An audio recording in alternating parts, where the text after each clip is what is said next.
My wife said during couples therapy, if I had to choose between you and my ex right now, I'd choose him. The therapist went silent.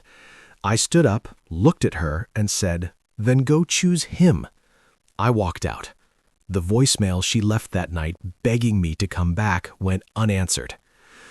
I'm a 36-year-old male, married to my wife, 34, for 7 years, together for 9 total. We have no kids. She always said she wasn't ready, kept pushing the timeline back year after year, and I respected that because I thought we had time.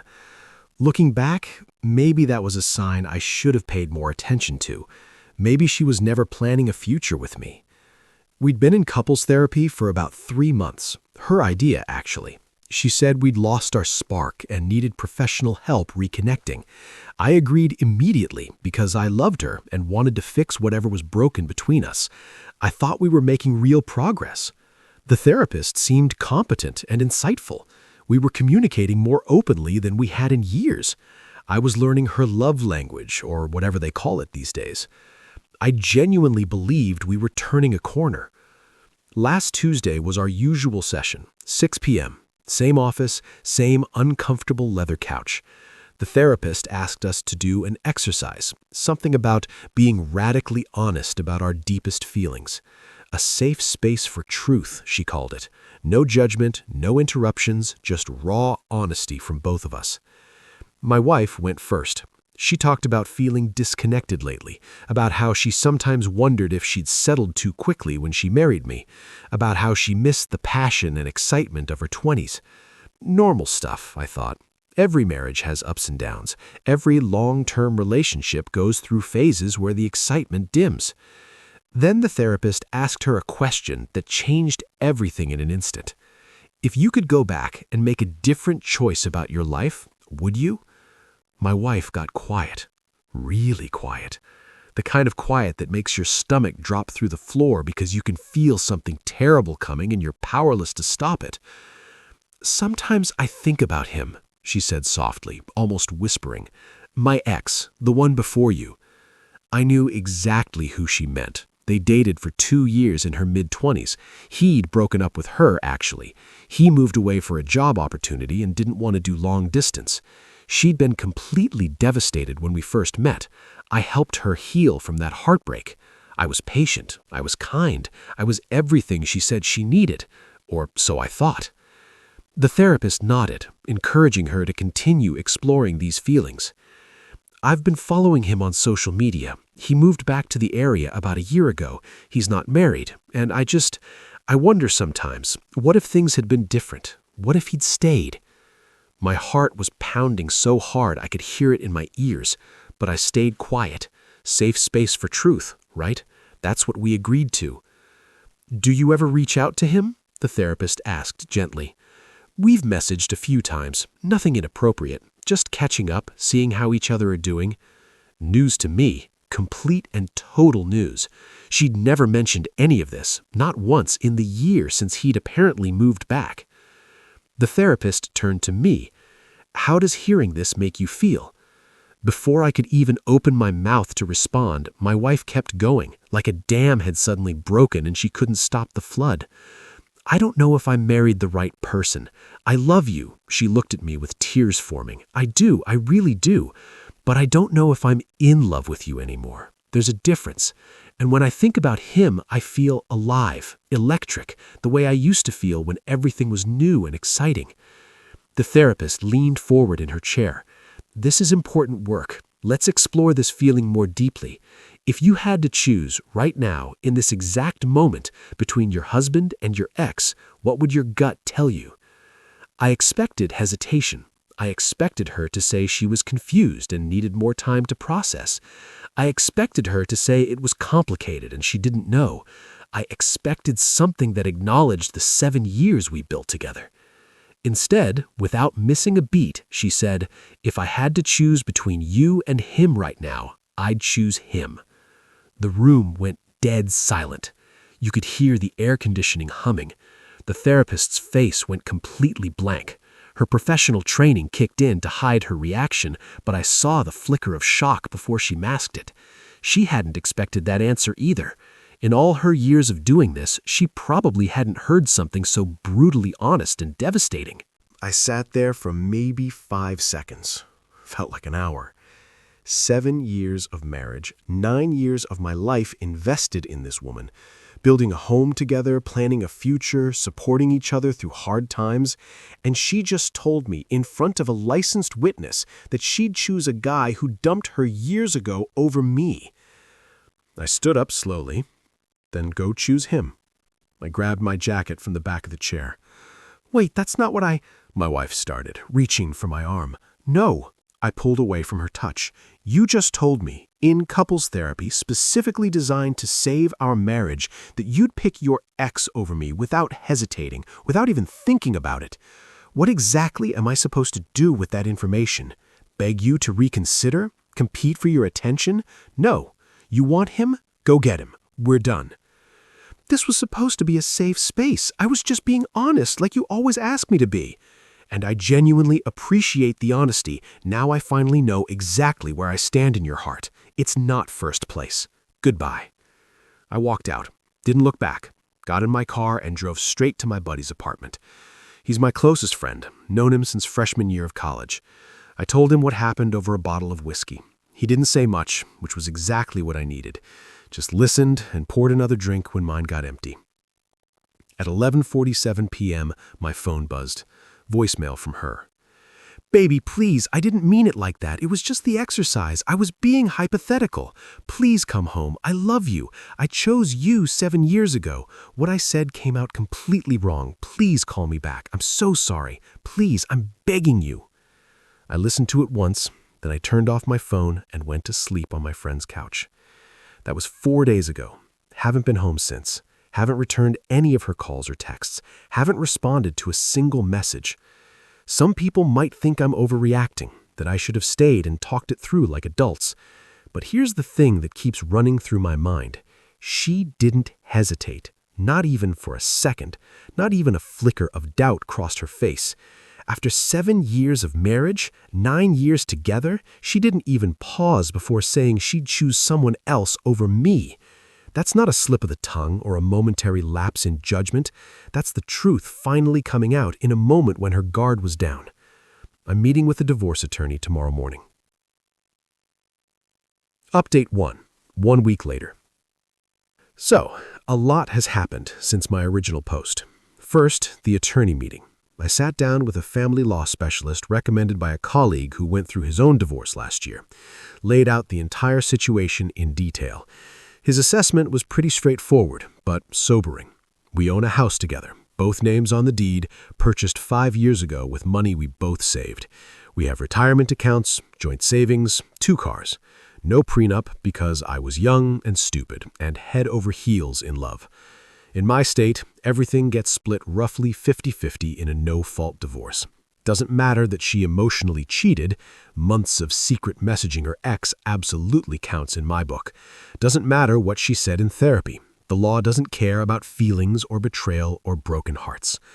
Bottom line, I'm going to lose about half of everything I've spent years building. The house will probably have to be sold because neither of us can afford to buy the other out. I'll walk away with maybe $180,000 in total assets after everything is divided. Not nothing, but not what I had either. The attorney said, this is standard, and I should prepare myself for the financial reality. I signed the retainer anyway. Some things are more expensive than money. My sanity and self-respect are worth the cost. The attorney sent her the divorce papers by certified mail on Wednesday afternoon. Wednesday night, my phone exploded. Not from her, from her mother. How dare you serve my daughter with divorce papers like she's some kind of criminal? After everything she's done for you, she made one mistake in therapy trying to be open with you and you're throwing away your entire marriage? Ma'am, with respect, your daughter told me she'd choose another man over me, her husband. That's not a mistake. That's a confession of where her heart actually is. She was being honest. You always told her you wanted honesty in your marriage. And now she gets to experience the consequences of that honesty. I'm not going to apologize for having self-respect. You're going to regret this for the rest of your life. She's the best thing that ever happened to you, and you're too blind to see it. If that's true, then I'm genuinely excited to see what comes next in my life. Goodbye." I hung up and blocked her number immediately. I know that probably sounds petty to some people, but I genuinely cannot handle the emotional manipulation and guilt-tripping right now. I need to protect my mental health. Thursday brought a surprise visitor to my buddy's apartment. Her best friend showed up unannounced. Apparently, my wife told her exactly where I was staying. "You need to come home and talk to her like a rational adult. She's an absolute mess." I'm sure she is. She didn't mean what she said in that therapy session. She was confused and overwhelmed. The therapist pushed her into an emotional corner and she panicked. The therapist asked a simple question. Your friend answered it voluntarily, without being forced, without hesitation. Marriage takes work. You can't just walk away because of one difficult conversation. One difficult conversation where my wife explicitly told me she'd pick her axe over me without even thinking about it. Yeah, actually, I absolutely can walk away from that, and I am walking away. You're being so dramatic about this. I'm being clear about my boundaries. There's a significant difference. Please leave. She left reluctantly, but not before telling me I was making the biggest mistake of my life.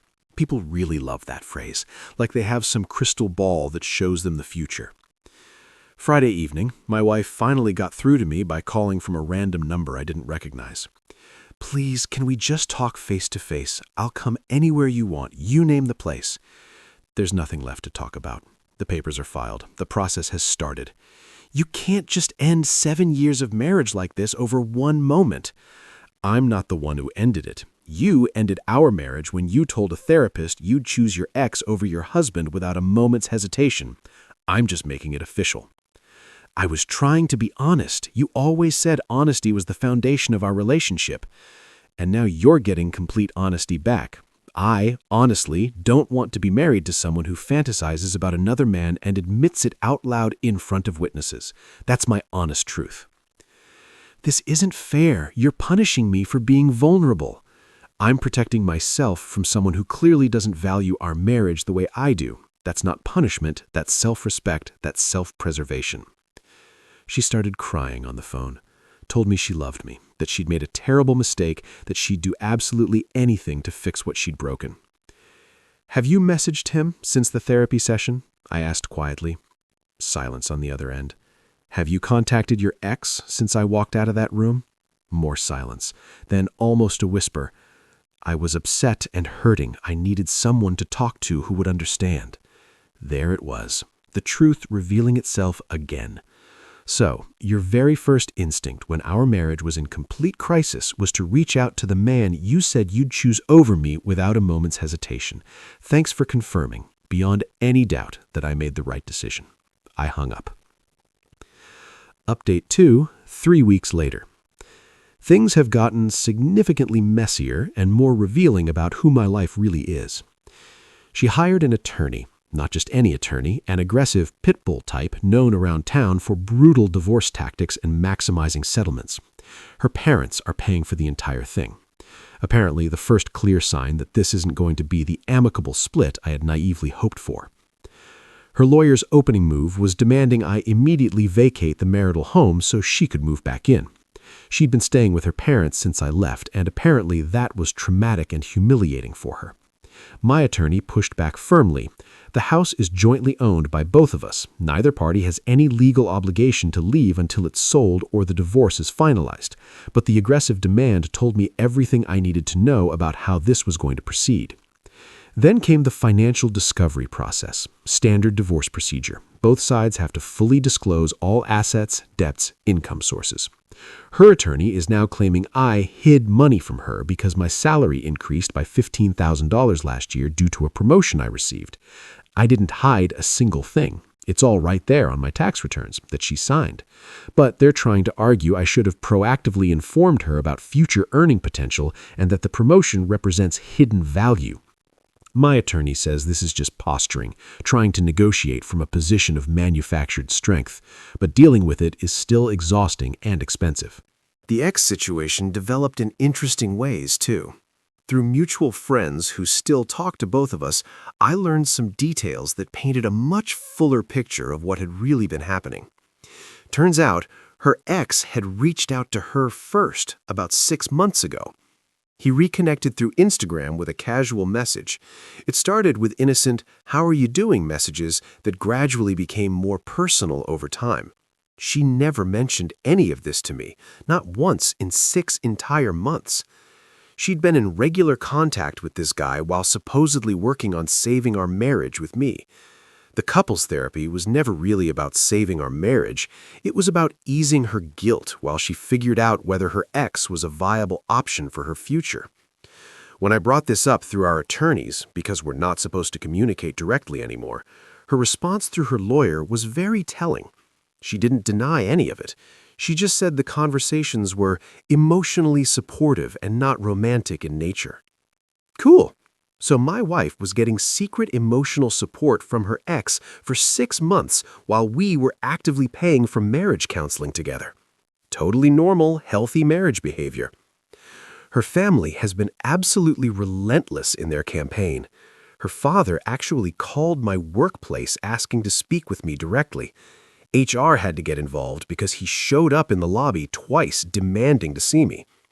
I consulted my attorney about a restraining order, though he says it probably won't go anywhere unless there's actual threatening behavior documented.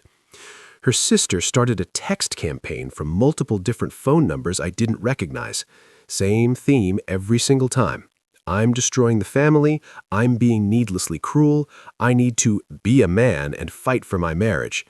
Apparently, their definition of being a man means accepting that my wife openly prefers someone else and just living with that knowledge.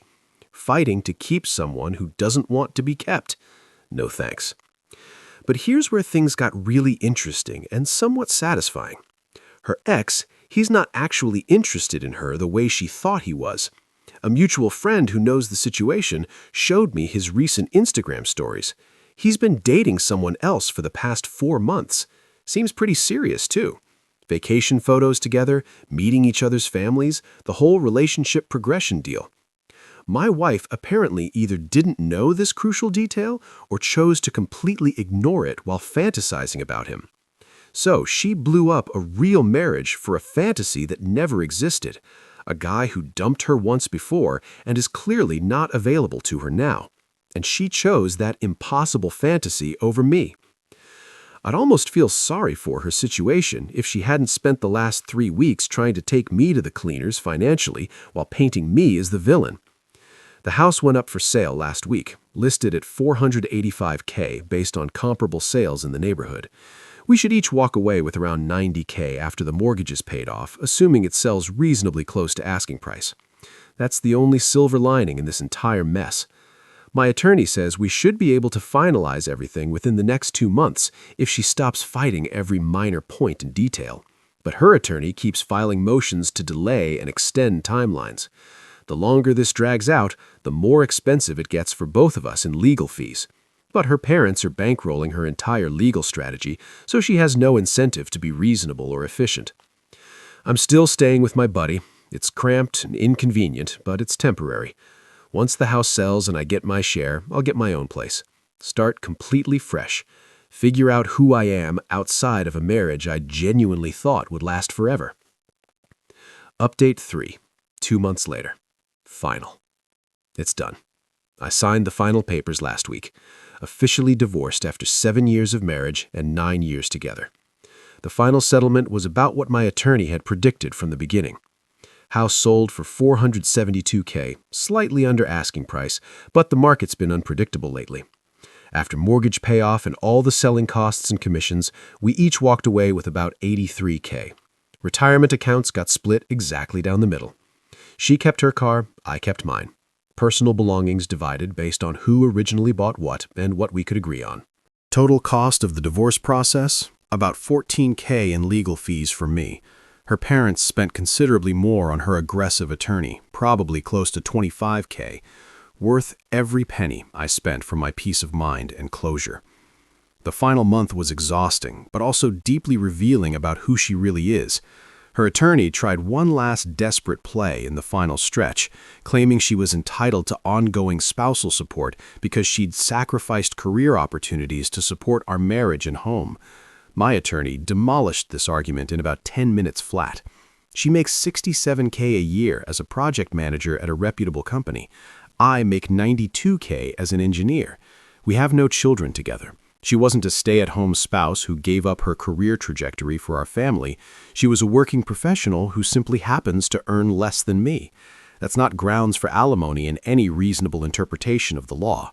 The judge agreed completely. No spousal support awarded. Clean break for both parties. During the final hearing, I saw her in person for the first time in almost 2 months. She looked tired, worn down by the whole process, older somehow than I remembered. Her mother was there in the gallery, shooting absolute daggers at me from across the courtroom. Her father sat with his arms crossed, shaking his head disapprovingly at everything my attorney said. Her sister wasn't present. Apparently, they'd had some kind of falling out over something completely unrelated to the divorce. When we had to approach the table together to sign the final papers, she tried to talk to me quietly. "I hope you know I never meant for any of this to happen." "I know you didn't mean it to happen. That's almost worse, actually." "What do you mean?" "If you'd meant it, if you'd planned it all out, at least there would have been a reason, some calculation behind it. Instead, you just spoke your truth in a moment of vulnerability, and your truth was that you'd choose someone else over me. After everything we built together, after 9 years, I was confused. I still am confused about everything. Then I genuinely hope you find clarity eventually. I really do, but you're not going to find it with me." She started crying softly. Her mother rushed over immediately, glaring at me like I personally caused all of this, like I was the villain in their family's narrative. I signed my name on the final line and walked out of the courthouse. Here's what happened with her ex, since I know everyone's curious about that subplot. He never contacted her back after she reached out during our separation. Complete radio silence from him. And now he's engaged to his girlfriend. I saw the announcement on social media last week. My ex-wife's fantasy man was never actually available to her. She destroyed a real functioning marriage for an imaginary alternate future that was literally never going to happen. I heard through remaining mutual friends that she's absolutely devastated by his engagement announcement, that she feels betrayed because he led her on with their messages. The irony is almost too perfect to be real. She betrayed me for a fantasy about someone who, in her mind, then betrayed her right back by choosing someone else. Her mother has been telling anyone who will listen that I'm a monster who abandoned his wife during a mental health crisis. Apparently, the therapy confession is now being completely reframed as a breakdown that I should have compassionately supported her through. The narrative gymnastics required to reach that conclusion would be genuinely impressive if they weren't so transparently pathetic. A few mutual friends have picked sides in all this.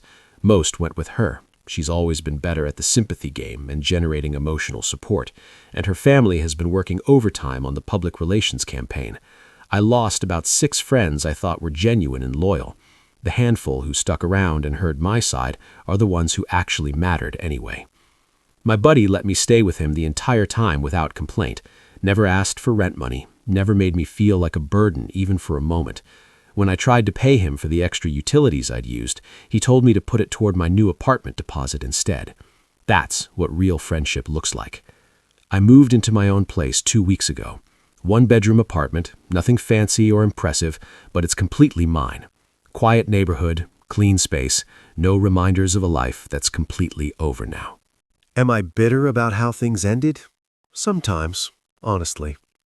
It's hard not to feel some bitterness when you realize someone you loved deeply for 9 years was secretly fantasizing about someone else for at least 6 months, probably longer. When you realize the therapy was probably never really about saving the marriage, it was about her working up the courage to eventually leave while managing her guilt. But mostly, I'm relieved.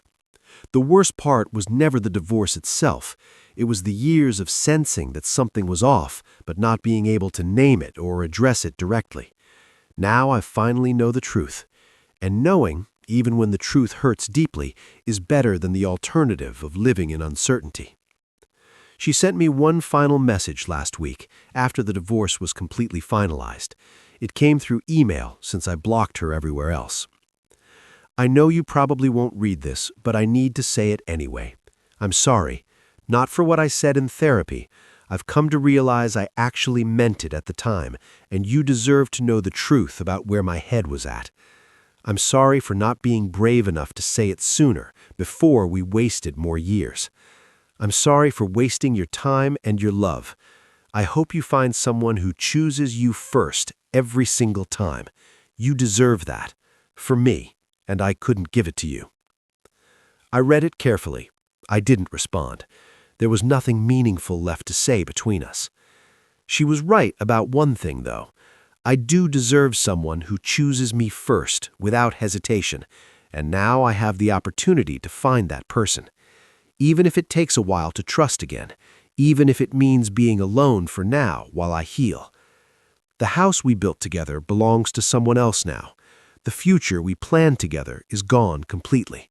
But I'm still here, slightly poorer financially, significantly wiser about people, and finally free from a marriage that was apparently one-sided for longer than I knew. Some people in my original post asked if I regret walking out of that therapy session, if I should have stayed calm and talked it through, if I should have given her a chance to explain or take it back. No, I don't regret it for a single second. When someone tells you who they really are, believe them immediately. When someone tells you they'd choose someone else over you, let them go. Don't beg. Don't compete for affection. Don't try to convince someone to want you when they've already told you they don't. Just leave with your dignity intact and don't look back. That's exactly what I did, and it's the best decision I've ever made.